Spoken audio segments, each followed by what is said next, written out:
नमस्कार, welcome to Rana edu centre. मैं अनीशा सिंह। आज इस वीडियो में एनसीईआरटी क्लास 7 का साइंस का पहला चैप्टर से संबंधित जो मुख्य तथ्य है वो और उससे संबंधित कुछ क्वेश्चन यहाँ पे बताऊंगी जो कि आने वाले वन डे एग्ज़ाम के लिए बहुत इंपॉर्टेंट है। जैसे कि इसका उपयोग आप TRE 4 दरोगा, बिहार दरोगा, AEDO, BPSC PT वगैरह में आप कर सकते हैं और यहाँ से क्वेश्चन पूछा जा सकता है नहीं, पूछा ही जाता है। क्लास 6 से भी क्वेश्चन रहते हैं। ठीक है, तो आइए देखते हैं आज क्लास 7 का चैप्टर 1 का साइंस से कुछ न्यू फैक्ट्स। तो देखेंगे पहला जो चैप्टर है क्लास 7 का, उसमें पादपों में पोषण से संबंधित जानकारी दी गई है।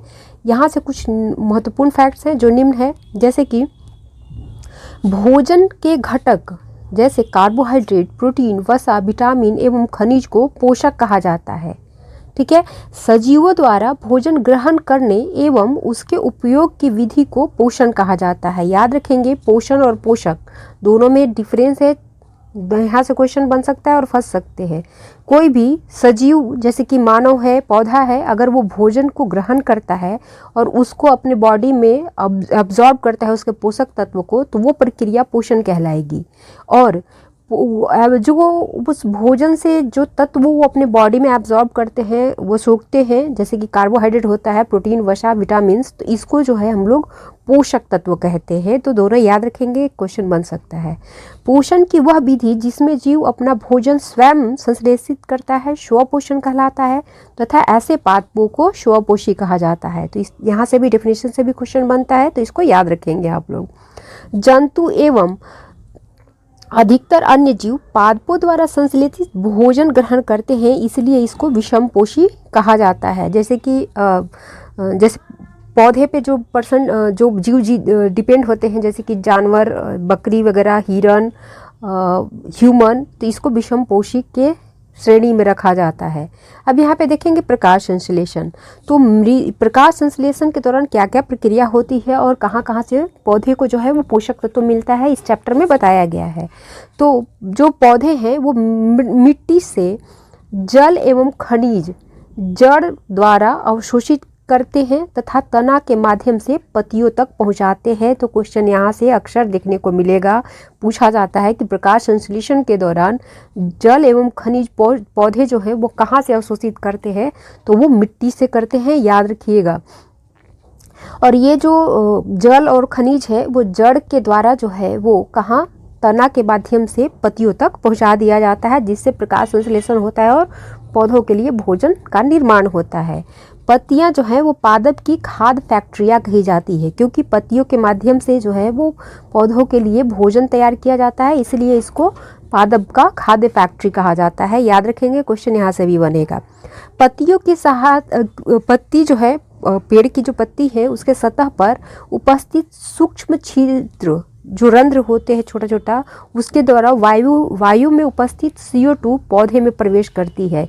यहाँ से भी क्वेश्चन बनता है कि किसके माध्यम से जो पौधे हैं वो CO2 का अवशोषण करते हैं प्रकाश संश्लेषण के लिए, तो वो वायु से करते हैं। किसके द्वारा, तो पत्तियों पर उपस्थित सूक्ष्म रंध्रों के द्वारा या छिद्रों के द्वारा। ये जो रंध्र होते हैं छोटे छोटे, वो द्वार कोशिकाओं के माध्यम से घिरे होते हैं। ये क्वेश्चन भी पूछा जा चुका है कई एग्जाम में, याद रखिएगा।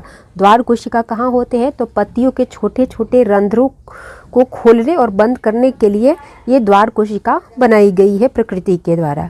जल एवं खनिज वाहिकाओं के द्वारा पत्तियों तक पहुँचाए जाते हैं। यह वाहिकाएं नली के समान होती है। अभी हम लोग ऊपर देखे थे कि मृदा से जो है वो जल और खनिज जो है वो अवशोषित करते हैं और तना के माध्यम से पत्तियों तक पहुंचाए जाते हैं। तो तना में जो है वो चार प्रकार के तना को जो है वो 4 प्रकार से हम लोग डिवाइड करते हैं, अलग अलग उसमें जो है संरचनाएं होती हैं। उसी में एक है वाहिका जो नली के समान होती है और इसी के माध्यम से पत्तियों तक जल एवं खनिज को जो है वो पहुँचाया जाता है। याद रखेंगे, क्वेश्चन बनेगी यहाँ से। पत्तियों में हरा वर्णक होता है जिसे कि हम लोग क्लोरोफिल कहते हैं। क्या बोलते हैं, क्लोरोफिल। हरा पदार्थ जो होता है क्लोरोफिल कहलाता है। और क्लोरोफिल सूर्य के प्रकाश की ऊर्जा को पत्तियों में जमा करता है। इस ऊर्जा का उपयोग जल एवं CO2 के माध्यम से खाद्य संश्लेषण में किया जाता है।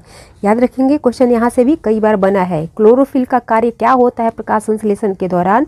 तो सूर्य के प्रकाश की ऊर्जा को जो है वो पत्तियों में संचित करना, और जिसके माध्यम से ये जो ऊर्जा है जो संचित होती है क्लोरोफिल के माध्यम से, वो जल एवं कार्बन डाइऑक्साइड से जो है वो रिएक्शन करके उनके साथ मिलकर ये जो पौधे हैं उनके लिए खाद्य का निर्माण करते हैं। तो यहाँ से भी क्वेश्चन पूछेगा, बहुत बेसिक है, क्वेश्चन बनते रहता है, एकदम याद रखेंगे इसको। आगे देखेंगे, खाद्य संश्लेषण सूर्य के प्रकाश की उपस्थिति में होता है, इसलिए इसे प्रकाश संश्लेषण कहा जाता है।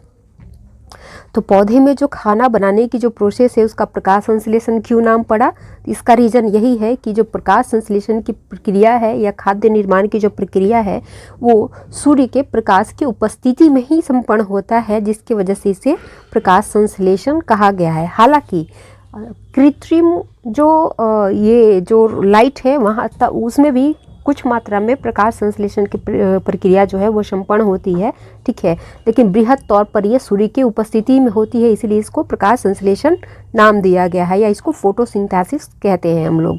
आगे देखेंगे कि क्लोरोफिल, ये विशेष नोट में है, क्वेश्चन यहाँ से बनते रहती है अक्सर। तो क्लोरोफिल सूर्य का प्रकाश, CO2 यानी कार्बन डाइऑक्साइड तथा जल प्रकाश संश्लेषण के लिए आवश्यक तत्व है। क्वेश्चन कई बार रिपीट किया है कई एग्जाम में, एकदम याद रखेंगे। प्रकाश संश्लेषण के लिए क्या क्या आवश्यक तत्व हो जाते हैं? तो वो है क्लोरोफिल, सूर्य का प्रकाश, कार्बन डाइऑक्साइड और जल।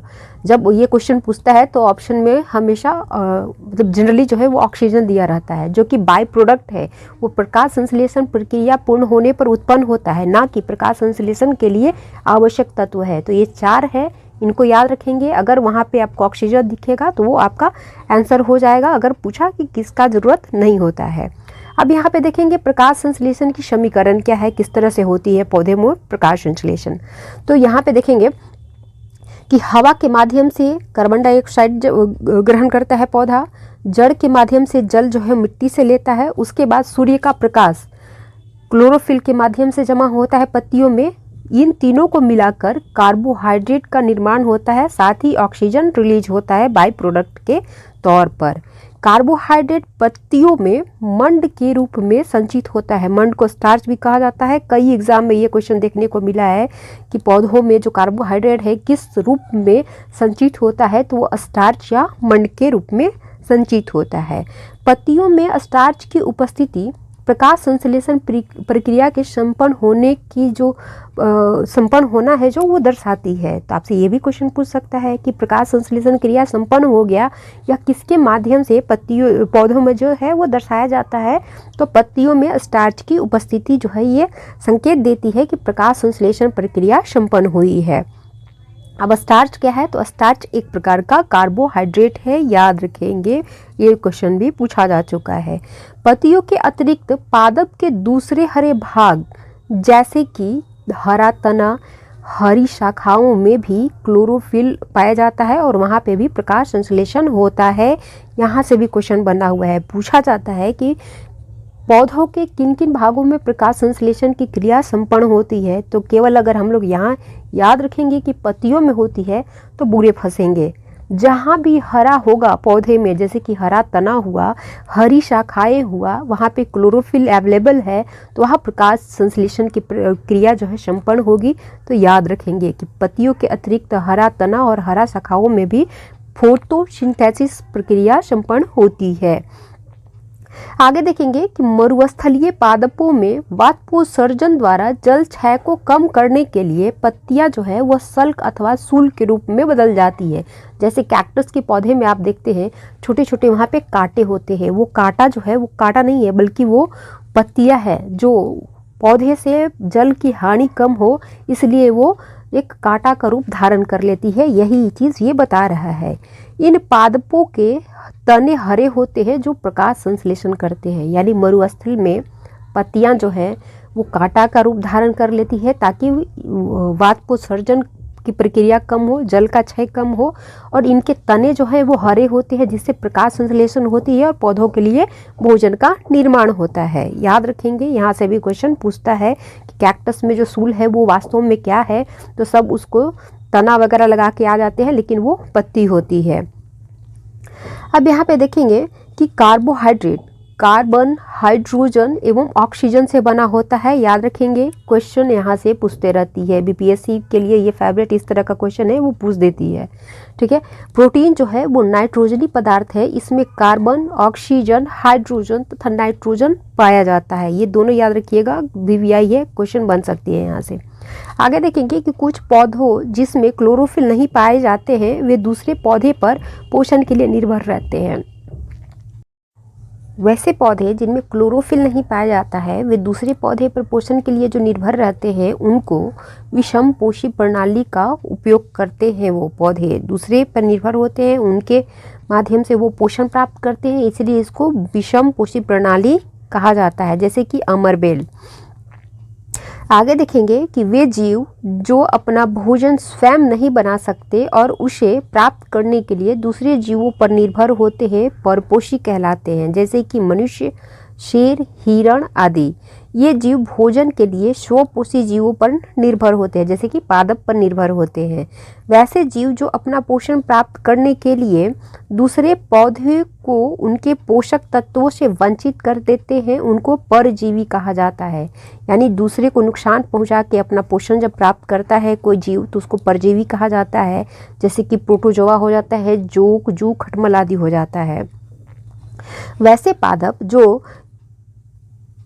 पादप जो कीटों को पकड़ते हैं तथा उसे पचा जाते हैं उनको जो है वो कीट भक्षी या घड़पर्णी कहा जाता है। इनकी पत्तियां घड़े के आकार की होती हैं जिनमें अनेक रोम होता है और जो नीचे की ओर झुका होता है, और उसी में जब कीट आकर्षित होकर वहां बैठता है तो वो बंद हो जाता है और कीट को पचा जाती है। कीट इसमें प्रवेश करने के बाद फंस जाते हैं तथा पाचक रस के द्वारा उनका पाचन हो जाता है। अब यहाँ पे कीटभक्षी पौधों का कुछ उदाहरण दिया गया है जिनका नाम आपको याद रखेंगे, कहीं पूछ सकता है, जैसे कि वीनस फ्लाई ट्रैप, संड्रियू कीटभक्षी आदि। ये दोनों याद रखिएगा, पूछा जा सकता है। कवक या फंजाई में पोषण विधि विभिन्न प्रकार की होती है। ये मृत अथवा विघटनकारी वस्तुओं के सतह पर कुछ पाचक रसों का स्राव करते हैं तथा उसके साधारण एवं विलय के रूप में बदल देते हैं। इसके बाद इस विलयन का भोजन के रूप में अवशोषण करते हैं। इस तरह की जो पाचन प्रक्रिया जो पाई जाती है वो कवक में पाई जाती है। ठीक है, तो इसको याद रखेंगे। इस प्रकार के पोषण प्रणाली जिसमें जीव किसी मृत एवं विघटित जैविक पदार्थ से पोषण तत्व प्राप्त करता है मृत जीवी कहलाता है। यहाँ से भी क्वेश्चन बनता है, एकदम याद रखेंगे। मृत जीवी पोषण प्रणाली का उपयोग करने वाले जीव जो हैं वो मृत जीवी कहलाते हैं। यहाँ से भी क्वेश्चन कई बार डिफिनेशन से बना हुआ है। अब सहजीवन संबंध क्या होता है, तो कुछ जीव जो है वो एक दूसरे के साथ साथ रहते हुए अपना आवास एवं पोषक तत्वों का एक दूसरे से बंटवारा करते हैं और अपना जीवन निर्वाह करते हैं, तो इसी प्रकार के संबंध को सहजीवी संबंध कहते हैं। जैसे कि लाइकेन, यहाँ पे कवक और शैवाल दो जो जीव हैं वो एक दूसरे के साथ एक दूसरे के पोषक तत्वों की एक दूसरे की ज़रूरतों को पूरा करते हुए एक साथ यहाँ पे रहते हैं, इसलिए इसको सहजीवन संबंध के तौर पर जाना जाता है। क्वेश्चन कई बार देखने को मिला है कि लाइकेन में कौन कौन से जीव जो है वो एक दूसरे के साथ रहते हैं, तो कवक एवं शैवाल याद रखेंगे, कई एग्जाम में पूछा गया है। अब आइए इस पर कुछ प्रश्न यहाँ पे देखते हैं हम लोग। तो देखेंगे, पहला जो प्रश्न है वो है कि सजीवों के द्वारा भोजन ग्रहण करने तथा उसको उपयोग में लाने की विधि को क्या कहा जाता है, तो वो पोषण कहलाता है। और जो तत्व भोजन के माध्यम से शरीर को मिलता है उसको पोषक कहते हैं। पौधे में जल एवं खनिज किसके द्वारा अवशोषित किया जाता है, तो ये जड़ के द्वारा किया जाता है। अभी हम लोग देखे थे, इसको याद रखेंगे। आगे देखेंगे हम लोग कि पत्तियों में जल एवं खनिज किसके द्वारा पहुंचाया जाता है, तो वो पहुंचाया जाता है किसके द्वारा, तो वाहिका के द्वारा। चलिए नेक्स्ट क्वेश्चन देखते हैं कि क्लोरोफिल नामक वर्णक मुख्यतः पौधे में कहाँ पाया जाता है, तो ये मुख्यतः पत्ता में पाया जाता है। किसी किसी में आपको तना में और शाखाओं में भी मिलेगा, लेकिन मुख्यतः जो पाया जाता है वो कहाँ, तो पत्ता में पाया जाता है। अब अगला क्वेश्चन देखेंगे कि निम्न में से कौन सा तत्व प्रकाश संश्लेषण के लिए आवश्यक नहीं है, तो वो है ऑक्सीजन यानी कि O2। बाकी ये क्लोरोफिल, जल, सूर्य के प्रकाश, ये सब जरूर मतलब आवश्यक है, साथ ही कार्बन डाइऑक्साइड। आगे देखेंगे कि प्रकाश संश्लेषण के दौरान कौन सा तत्व वायुमंडल में मुक्त होता है या रिलीज होता है, तो वो हो जाता है कार्बन डाइऑक्साइड। प्रकाश संश्लेषण के दौरान कार्बन डाइऑक्साइड किसके द्वारा ग्रहण किया जाता है, तो ये रंध्रों के द्वारा, पत्ता पे जो छोटे छोटे रंध्र मौजूद होते हैं उनके द्वारा कार्बन डाइऑक्साइड वायुमंडल से जो है वो ग्रहण की जाती है। वैसे जीव जो भोजन के लिए दूसरे जीव पर निर्भर होते हैं क्या कहलाते हैं, तो वो कहलाते हैं परपोषी। अगला क्वेश्चन हम लोग देखेंगे, कीटभक्षी पौधे किस भाग के द्वारा कीटों का शिकार करते हैं, तो वो पत्ती के माध्यम से शिकार करते हैं, याद रखेंगे। आगे देखेंगे कि मृत एवं विघटित जैविक पदार्थ से पोषण तत्व प्राप्त करने वाले जीव को क्या कहा जाता है, तो उसको जो है वो मृत जीवी कहा जाता है। नेक्स्ट क्वेश्चन देखेंगे हम लोग, और लास्ट है ये कि कुछ जीव एक दूसरे को बिना नुकसान पहुंचाए एक साथ रहते हैं, तो ऐसे जीव को क्या कहा जाता है, तो इसको जो है वो सहजीवी कहा जाता है। तो इस वीडियो में हम लोग क्लास 7 साइंस का चैप्टर 1 देखें और कुछ क्वेश्चन देखें जो कि बार बार कई एग्ज़ाम में रिपीट होते रहते हैं, बहुत बेसिक है।